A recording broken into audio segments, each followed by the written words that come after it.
basically immersing Frank's hot sauce.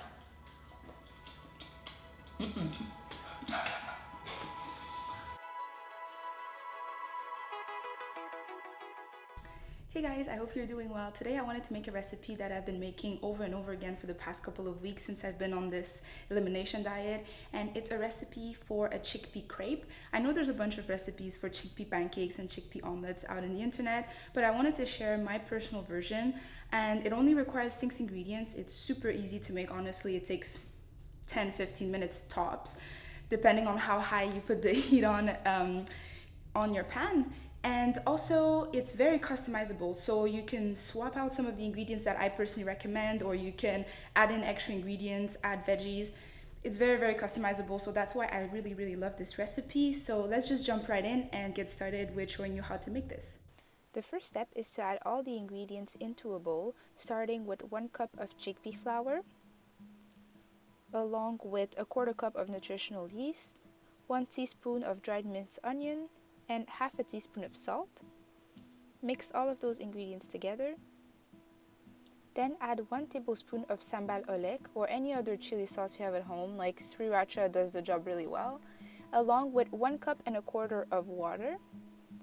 And give this a really good mix until you get rid of all of the little lumps of chickpea flour that might have formed. Next, you want to heat up a pan on medium-high heat. And once it's nice and warm, you just want to add in 1 teaspoon of extra virgin olive oil. And I personally like to use this magic little brush to spread all the oil nice and evenly on my pan. Let's get started with making these chickpea crepes by pouring 1/2 cup of the batter into your warm pan and spreading it nice and evenly. Brace yourselves for the beautiful sounds coming ahead. So lovely. After a little while, your pancakes are going to start having these little bubbles and start browning around the edges. You know, that's your cue for flipping.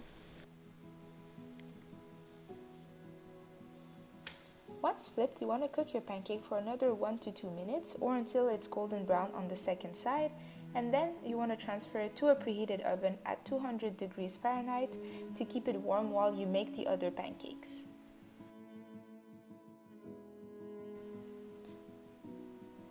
Now we'll repeat the same process with a new pancake, starting by adding a little bit of oil to our pan along with 1/2 cup of chickpea batter.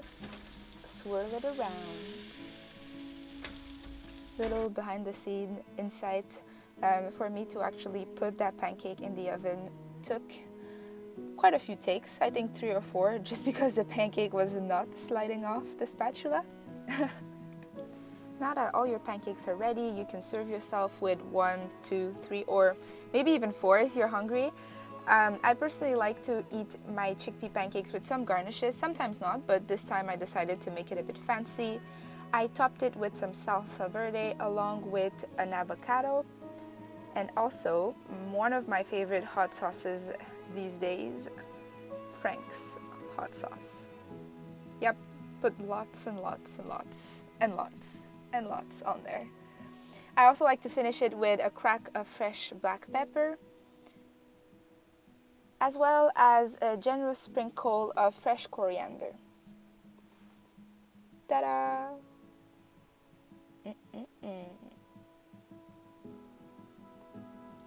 You can totally eat it as is or fold it over as I did right here. So after a few minutes of grilling and flipping, let's have a bite of this little pancake. Actually, it's not that little, it's quite chunky. And I'll try to take a bite that is not too inappropriate. Let's see, I gotta get some avocado in there. Eee.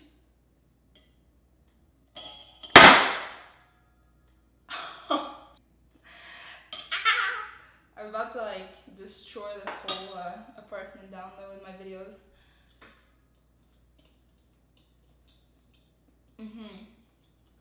It's really good. I personally really love how crispy that pancake is. And also it's like, you know, you can just eat this pancake on its own. I've had this actually multiple times, even as a midnight snack. It was one time Sam, who's my boyfriend, we were coming back from the fireworks and we came back home and it was about midnight and we were like, oh, we're hungry, we're craving something, but we don't want to make something that takes a long time, and so we made these little pancakes. It was basically the perfect snack. Yeah, so you can have this all the time.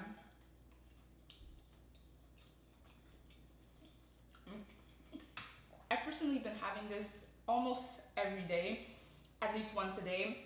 I usually have it for breakfast, or as I said, as a snack, or even sometimes as a dinner. And like, one thing that Sam did with this chickpea pancake, which I thought was brilliant, I was so impressed, is he made this pancake the way I showed you how to make it, and then after he made this sweet potato puree, mashed it up, and then filled the pancake with the sweet potato puree, and also wilted some spinach and sauteed some onions, and he basically made this little roll out of it. And I was so impressed, honestly. I was pretty much shocked how good it was. Yeah, this pancake basically acts as a really good base for any recipe, and then you can enjoy it with a bunch of different things. I feel like some sauteed vegetables would be really good in this, and even like some vegan cream cheese or some kimchi, sauerkraut, even stuffing it with mashed chickpeas I think would be really, really good.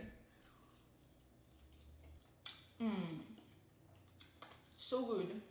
And I also like to add personally fresh herbs. I'm personally a coriander fan. I know there's a few people in the world that actually don't taste coriander the way people who love coriander taste it. And I would love to know below in the comments, are you a person who likes it coriander, or you really can't have it? Just let me know in the comments below and share your answer. So one last bite in front of you guys, and then after I'm gonna say goodbye until next week.